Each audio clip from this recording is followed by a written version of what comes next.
Hello, everyone. Welcome back.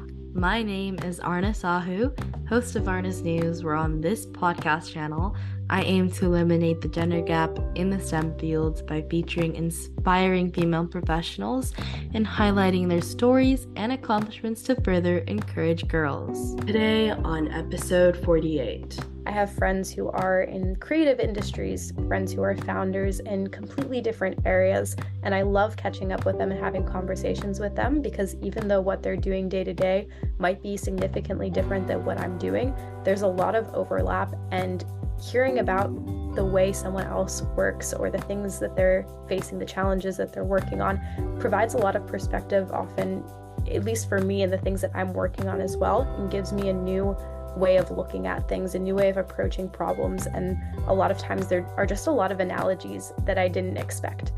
So I love having friends and other founders in my network that do something very similar to myself, but I also am really grateful to have people in my circle that are completely different from myself that I can learn from. So I think at the end of the day, everyone has something that you can learn from them, and seeking those people out and seeking meaningful conversation is always going to be worth your time.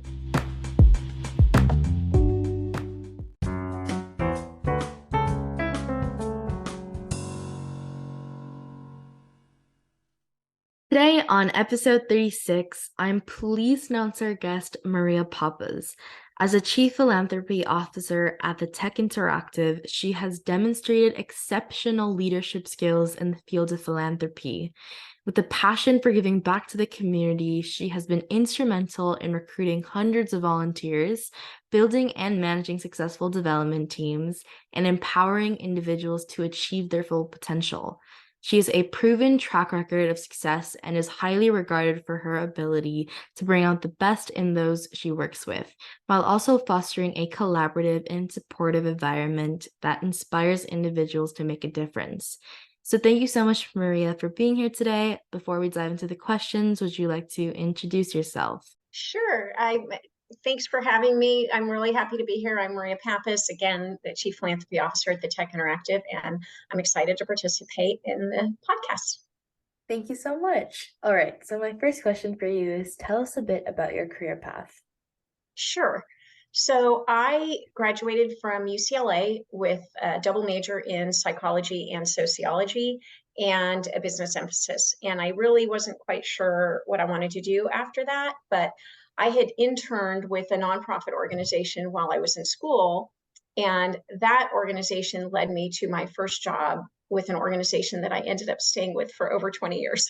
So I'm a big proponent for internships. I think they're a great opportunity to learn a field, which is what I was able to do, or at least get introduced to a field and get to know people.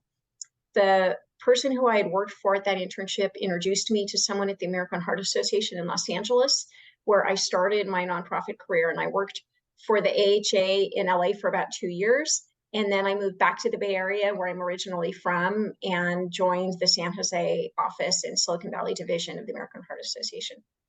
I eventually became the executive director of that office.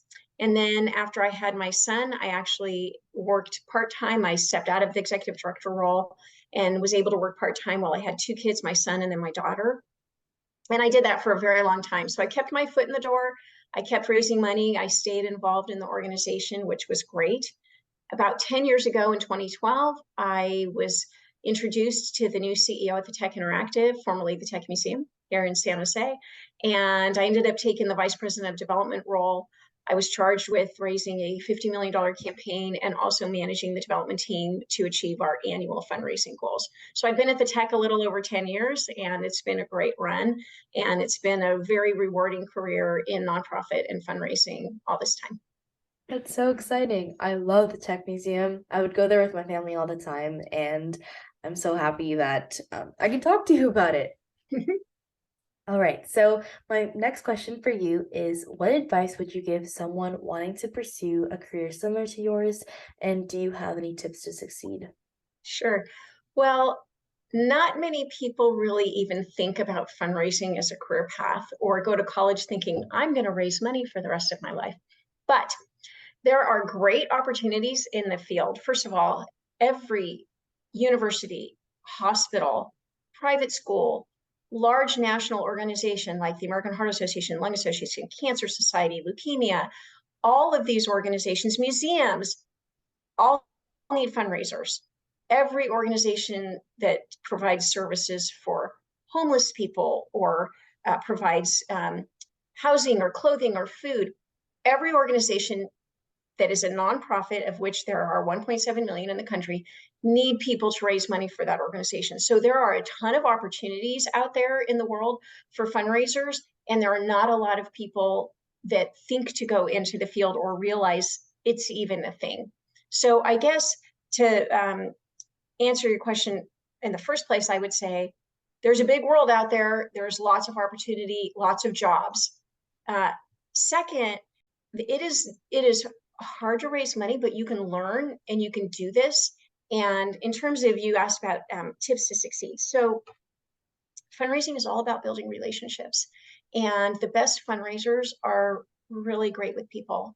And they enjoy people. They enjoy getting to know people, learning about what's important to them and what they value.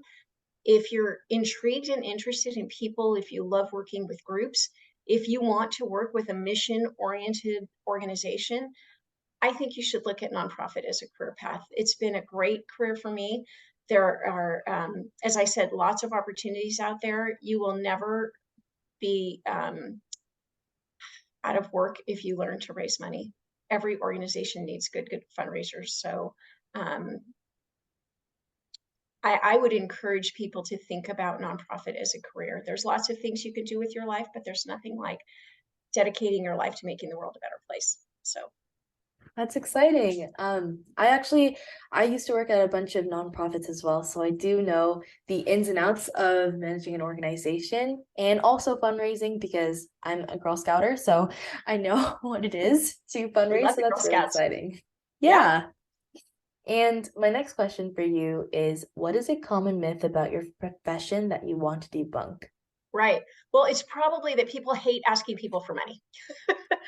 Most people, when you tell them you're a professional fundraiser, the first words out of their mouth is, "Oh, I hate asking people for money." Well, it's about so much more than that. So I think that being in a development role is really about matching a person's values and interests with an organization's mission and just pairing them up. And then people will naturally want to give. So in Silicon Valley, there is plenty of money to go around.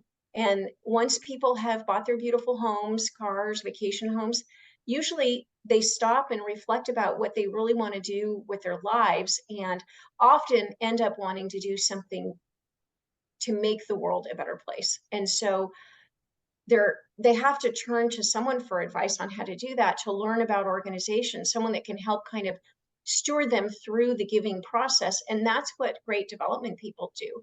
We don't spend every day asking people for money. I spend time taking people on a tour of the tech. I walk them around and I show them the organization and what we do in this great exhibit that we have and the programs that we offer. And if they're looking for a way to give, it will happen naturally. And if you're doing it well, it's not uncomfortable asking people to support your organization. So I think that's the greatest myth, is that people think, oh, you're just kind of knocking on doors and asking people for money every day. Well, it's much, much more than that. And I have met so many incredible people in my career. I've met CEOs of companies and hospitals, and I've met people that have started industries here in Silicon Valley. You get exposed to so much in this field. It's a wonderful field and career to be in. And so I don't want people to be afraid of asking people for money and to shy away when there's lots of opportunities out there. And if you're doing it right, it's very rewarding for you and for the person that's making the donations to support the organization. Yeah, you're basically giving people a doorway to have passion in their lives, and give a purpose to them. And also, you, as a fundraiser, you have to have a lot of connections. So you're building more relationships with other people. And I think that's really important to know, because it's quite hard to find connections, but you doing it as a professional is really, really inspiring. Wow, thank you. You're absolutely right. It's about networking and connections and relationships, building authentic relationships with people out in the community. And when you do that, people want to bring their friends into the organization as well to get to know what they're supporting and the good that we're doing in the world. And that's kind of where the magic happens. Yeah. And my next question for you is, if you could step into my shoes or younger self, what would you have asked yourself that I didn't? Well, I think as people are thinking about what they want to do for a career and in life, then what they really should think about is their personal values. So I've basically worked for two organizations, one health organization and one educational organization. Why? Because both of those reflect values of mine. So I've always valued health, exercise, that sort of thing. So I could definitely, with passion, represent the mission of the American Heart Association. I also believe very much in education and how education can be a game changer for people. And so I wouldn't be at the tech if I didn't have those beliefs and if I didn't really, with passion, believe in the mission of our organization. So I think it's important as people look at career paths and think about what they want to do with their time, with their life, with their careers, to look for organizations whose values very much line up with your own. Otherwise, in my experience, it just doesn't seem to work as well. And this past year or a couple of years during the pandemic, I actually completed a master's in nonprofit leadership and management. And one of the courses I took talked a lot about hiring and retaining staff. And one of the best ways to do that is to hire people who value the mission of the organization. So it's really important, I think, for both the organization's perspective, but for the individual's perspective, to think about what organizations line up with your personal values. And then, that's an important foundation from which to build a career. Yeah, and to expand on that, as the person, you don't want to live a life where the thing you're doing isn't actually that much fun. Otherwise, that's miserable. You want to find things that you're actually passionate about and actually have the same values as yours, and build that relationship with them and kind of live a fulfilling life. 100% agree. And my next question for you is, what are the best resources / books that have helped you find your career path? Well, I'm just a big advocate for the internship if possible. There weren't really any books that I read, let's say, in college that led me to this career. It was really the internship that I didn't even know it existed. I was like most people, I had no idea. But internships can give you a peek into what an organization is really like and what they do. I had always been involved in clubs and organizations, sorority in college, et cetera. And when I had my first internship, I thought, well, this is just a big club. This organization raises money for a school district, and there's a professional person behind them that helps keep it all together. So it was kind of a very natural next step for me. Nowadays, there's lots of books out there on fundraising, making the ask, managing volunteers, all of that. But one that I really liked that I read and was able to attend a course on is called The Generosity Network. And a woman wrote it. And what that book is really about is it's about storytelling. It's about storytelling and relationship building and telling stories from your own personal perspective to a potential supporter and building a connection through the stories that we tell. So The Generosity Network by Jennifer McRae is a book that I would recommend for people that are interested in learning a little more about fundraising and what it's really all about. I see. And I do get the internship part, although I've never had one myself. I have done a bunch of really fun things like fundraising with my friends for a bake sale. It was a really interesting experience last year, and we managed to raise over $1,000, so that was really exciting. That's fantastic. Thank you. And it was really hard to find volunteers, but just having that physical experience of wanting to do something is really, really like fulfilling, at least to me. And also, I feel like building connections and the relationship part of it is really important for fundraising as well, because you have to talk to people. Mm-hmm. And those skills helped me build better connections with people. For sure.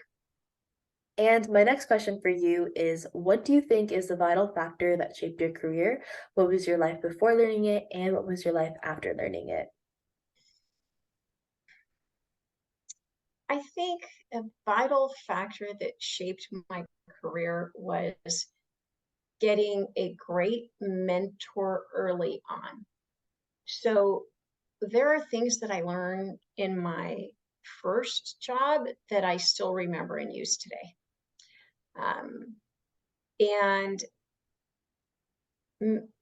a great mentor is very important. And I worry a little bit that with more people working from home, those relationships that happen in the office, especially with younger employees, and their ability to just walk into someone's office, ask a quick question. I think building and developing mentorships when you're not together is a little bit more of a challenge than it was when everyone was in the office every day, 40 hours a week. So I would encourage people that are younger in their careers, even though working from home is kind of cool, to get in the office, get to know people, and see if you can find people to help mentor you, help you when you have a challenge, give you advice when you're kind of stuck, or someone that you can just do what they did. I met someone recently who told me, yeah, my boss was really successful and I'm just trying to do exactly what he did, like how he did the job so that I can be successful too. Well, that's much easier when you're with people in person, I think, than when you're just working virtually every day, 5 days a week. So I would say the important factor that shaped my career was just working under some really good people early in my career, teaching me basics and foundations that I was able to take with me in, every subsequent position that I held. I think that's really important because when you're in school, you have a teacher, so you don't really worry about anything because you know that there's someone next to you who knows what they're doing. And you can just follow them. But after you graduate from school, there's really nobody unless you make that connection. And it goes back to the topic of networking and building relationships. But having a mentor and having someone who knows what they're doing, even when you're confused, is really, really important because you can get advice, you can get cool tips, you can have a support system, and so many other benefits than if you were just alone. Mm-hmm. For Yeah. sure. I agree. And since we have some additional time, my next question for you is, what's one thing you wish you had known when you began your career path? Um, I think a lot of people advance by maybe making changes a little more often than I did, a lot more often than I did. I stayed with the American Heart Association for over 20 years. But I did that because they afforded me the opportunity to stay involved and work part-time and raise my kids. So I don't regret that at all. I'm grateful that I was able to do that. I don't think I wish I had known when I began my career.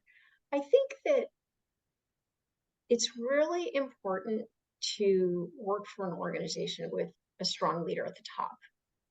And often you join a position because someone hires you and you don't really know who's in charge. You don't know anything about the CEO. You could read about that person maybe, but the top leadership is a very, very important aspect of an organization. And as people are interviewing, you should interview the person that is hiring you. And you should also ask about others and you should do your research on the CEO.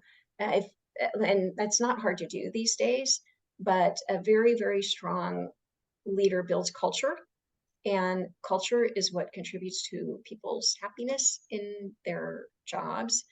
And I think it's important to try and assess that before accepting a position. I just got lucky. I mean, I didn't always get lucky. I got lucky. I had some great managers. I had some managers that weren't so great. Um, but also, I think that if you're really good and eager to learn, you can typically outlive the managers that maybe aren't as strong. My experience is that they tend to find their way out And sometimes that creates opportunity for you to then move up. I see. And a really cool interview tip that I've heard is that when you're being interviewed, you actually interview the interviewer. So, I mean, that's pretty cool. I mean, you're unique when you do that. And also, yeah, the second part of just wanting to have the eagerness to learn is really important in order to stay on top of your role. So, yeah. Yeah, definitely. I mean, and you can always learn from others. Like I mentioned, I just did this master's program. I mean, I've been in the field 30 years. I learned in every class I took. Every single class, I learned something. Also, there's lots of resources out there. There's webinars, and there's been a ton of webinars the past few years during the pandemic that you can jump on and learn a little more about people's tips for managing a capital campaign, or how to make an ask, or how to pull donors in, or how to form a committee, or whatever. There's Chronicles of Philanthropy. There's the Association of Fundraising Professionals. There's a bunch of different articles and organizations that are trying to provide professional development for people in the field. And I like to sit in on those once in a while. I sat on one just kind of recently, and you always pick up a little nugget here and there. It's also good to attend industry types of conferences for your particular area or field, because you get to meet people and share best practices and that sort of thing, which is always good to do to kind of keep fresh and new and learn. You can learn from everyone that you meet, really. Yeah, and this is a great segue to my next question, which is how do you continue to learn in order to stay on top of things within your role? Really kind of what I just mentioned. I try and attend webinars, courses, etc. My organization has hired consultants for certain aspects of our work. So I've learned a lot from the consultants that we've hired. We hired consultants to help us manage our capital campaign. We've hired some consultants to help us figure out how to approach the state for funding. That's been a whole new thing for me. Our CEO and I went up to Sacramento a week or so ago and met with a bunch of assembly people, and these consultants walked us through the process, what to do, how to do the meeting, what to bring with us, etc. So you can learn. There's lots of sources out there to learn things to kind of stay on top of your game, if you will. And now that we're online, there is a billion things. Even more, yeah. Yeah, there's like a billion things. Definitely. And my last question for you is, do you have any quotes or mottos that you love to follow and would like to share? Yeah. So there's one that I learned even before I was in nonprofit at all, but I was working while I was in college for an organization that puts on leadership conferences for high school students. And one of the things that we used to say is people support ideas which they themselves create. People support ideas which they themselves create, which means people like their own ideas. and and it's a really important saying, because when you're trying to ask someone to help you, to volunteer or to get involved, and you want them to do it this way, but they say, well, I want to do it this way, they are more apt to follow their idea and see it through. And usually their idea is just fine. They might have a great idea. So when you're working in a group, it's always important to remember that people support the ideas that they themselves create. That's one that has stuck with me for years and years, and I've used in my nonprofit career. I think the other one that I learned early on in my first year at Hart in LA was to divide and conquer. And it was given to me in the context of a committee.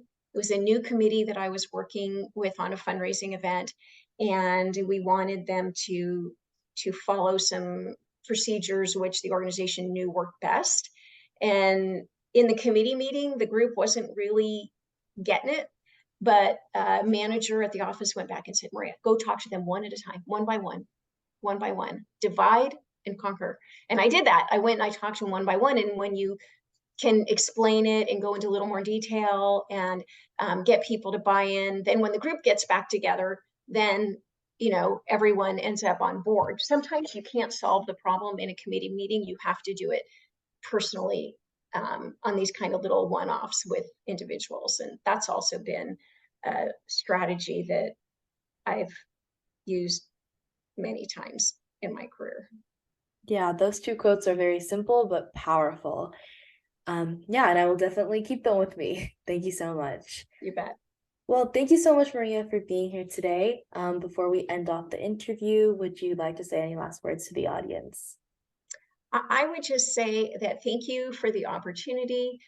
Again, I'll give my plug for looking at nonprofit as a career. It's a wonderful career, and you can take your passion, look for it, if it's the arts or health or science or education or serving the community, any of those things. There's usually a nonprofit organization that is behind a lot of those efforts. So I love it when people think about nonprofit as a career path. And then also, just on behalf of the Tech Interactive, we need more women in STEM. So it's for you as much as it's for anyone. And don't be afraid to go into the sciences, math, etc. Any of those things. Diverse work groups come up with better outcomes. So come down to the Tech and learn what we've got to offer and pursue your dreams. And I just wish you and all of your followers great luck and success in your futures ahead of you.